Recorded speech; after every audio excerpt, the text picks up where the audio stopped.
দর্শক, আজ 17 মে 2026। 17 মে প্রতি বছর বিশ্ব টেলিযোগাযোগ দিবস হিসেবে পালন হয়। আজকে বিশ্ব টেলিযোগাযোগ দিবস। আর এই বিশেষ দিবস উপলক্ষে বাংলাদেশের জাতীয় প্রেস ক্লাবে একটা গুরুত্বপূর্ণ র্যালি অনুষ্ঠিত হয়েছে। বাংলাদেশের ভোক্তা অধিদপ্তরের কিছু গুরুত্বপূর্ণ ব্যক্তিবর্গ এই র্যালিতে অংশগ্রহণ করেছিলেন এবং তারা বিভিন্ন নানামুখী বক্তব্য দিয়েছেন। তো সেই বিষয়গুলো নিয়ে আজকে আপনাদের সাথে কথা বলবো। তো এই জাতীয় যে টেলিযোগাযোগ দিবস, এইখানে ভোক্তা অধিদপ্তরের যারা বক্তব্য দিয়েছেন তারা কিছু গুরুত্বপূর্ণ বিষয়ে অভিযোগ করেছেন। অভিযোগগুলোর মধ্যে অন্যতম হচ্ছে, আমরা যারা বাংলাদেশের সাধারণ জনগণ আছে, আমরা প্রতি বছর যে টাকাগুলো এই মোবাইলে রিচার্জ করি, সেটা আপনার ভয়েস কলের জন্য হোক বা ইন্টারনেটের জন্য হোক, এই টাকাগুলোর থেকে সরকার প্রায় 56% ভ্যাট ট্যাক্স হিসেবে কেটে নেয়।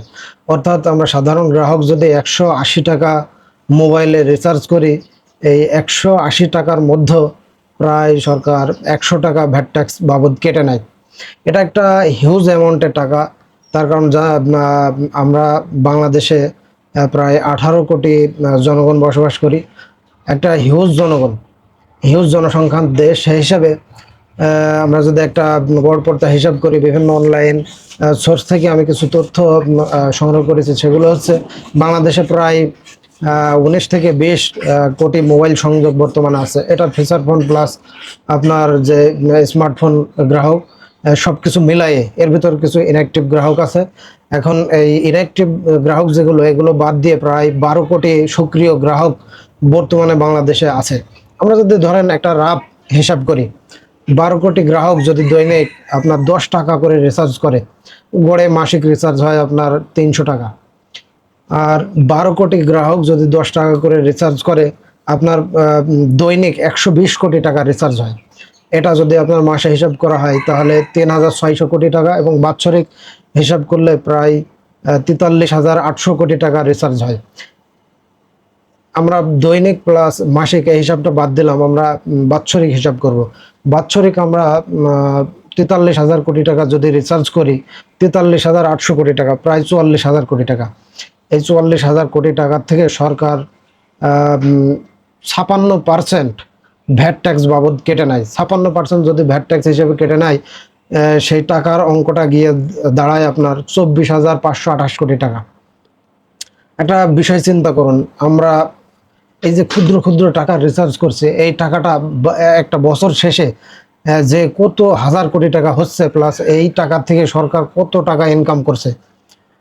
সরকার এই 10 টাকা হিসাবে যদি আমরা 12 কোটি গ্রাহকের রিচার্জ ধরি, এখান থেকে 56% রাফ হিসাব করলে আপনার এই টাকাটা 24,550 কোটি টাকার কাছাকাছি, প্রায় 24,550 কোটি টাকা। আপনারা হিসাব করেন, বাংলাদেশে পদ্মা সেতু নির্মাণে খরচ হয়েছিল 30,200 কোটি টাকা মতো, 30,200 কোটি টাকার কাছাকাছি বা কিছুটা কম বেশি আছে এরকম। পদ্মা সেতুর প্রাথমিক যে খরচ সেটা আরও কম ছিল, কিন্তু এই খরচটা বাড়াতে বাড়াতে এক সময় গিয়ে 30,200 কোটি টাকার মতো হয়। আর আমরা প্রতি বছর সরকারকে ভ্যাট দিচ্ছি প্রায় 25,000 কোটি টাকা। প্রায় 1 বছর 3 মাসে আমরা একটা করে পদ্মা সেতু বানাইতে পারবো এই সাধারণ জনগণের ক্ষুদ্র ক্ষুদ্র টাকা দিয়ে। আজকের এই জাতীয় প্রেস ক্লাবে যে র্যালিটা হয়েছে, এই র্যালির মূল উপজীব্য বিষয় ছিল এটাই, যে আমরা সাধারণ জনগণ প্রতি বছর যে মোবাইলে যে টাকাটা রিচার্জ করি, এটা তো হিউজ অঙ্কের টাকা, প্লাস এখান থেকে সরকার প্রায় 56% টাকা কেটে নিচ্ছে। কিন্তু এই যে টেলিকমিউনিকেশন খাত যেভাবে উন্নত হওয়ার কথা ছিল সেভাবে হয়নি। কেন হয়নি, এটাই তাদের মূল উপজীব্য বিষয়। আর সরকার এই যে টাকা কোথায় ব্যয় করে, এই হিউজ অ্যামাউন্টের টাকা সরকার কোথায় ব্যয় করে, এটাও তারা জানতে চেয়েছে। প্লাস এই যে আমরা সাধারণ জনগণ বিভিন্ন মোবাইল সেবা ব্যবহার করি, আমরা যারা প্রত্যন্ত অঞ্চলে বাস করি, এখানে আপনার 2G ইন্টারনেট এখনও সঠিকভাবে পাওয়া যায় না। অনেক সময় কল করতে গেলে কল ড্রপ হয়। 3G 4G নেটওয়ার্ক তো পুরোপুরি চালু হয় নাই, আর চালু হইলেও এর মূল্য অত্যাধিক। সরকার যে ভ্যাট ট্যাক্স নিচ্ছে এইটা বাবদ, এই যে আমরা ডাটা প্যাকেজ বা মিনিট প্যাকেজগুলো নিচ্ছে, এটার মূল্য অত্যাধিক। আপনি একটা বিষয় হিসাব করেন, যে আমরা যে মৌলিক অধিকার আমাদের যেগুলো খাদ্য, বস্ত্র, বাসস্থান, শিক্ষা, চিকিৎসা, ঠিক এইগুলোর মতোই একটা মৌলিক অধিকার হিসাবে তৈরি হয়েছে এই ইন্টারনেট সেবা। সেটা আমরা গত যে জুলাইয়ের 24শে জুলাই আন্দোলন, এই সময় আমরা হাড়ে হাড়ে টের পেয়েছিলাম ইন্টারনেট যে কত বড় একটা অবিচ্ছেদ্য অংশ আমাদের জীবনের, সেটা আমরা হাড়ে হাড়ে অলরেডি টের পেয়েছি। সেই হিসেবে এরকম একটা বেসিক মৌলিক চাহিদা সম্পন্ন একটা বিষয় যেটা আমরা এখনো সঠিকভাবে বাংলাদেশে বিস্তার করতে পারিনি, অথচ আমরা বাংলাদেশের সাধারণ জনগণ এই ভ্যাট ট্যাক্স বাবদ শুধুমাত্র এই টেলিকমিউনিকেশন খাতে রিসার্চ করে আমরা প্রায় 25,000 কোটি টাকা সরকারকে প্রতি বছর দিচ্ছি।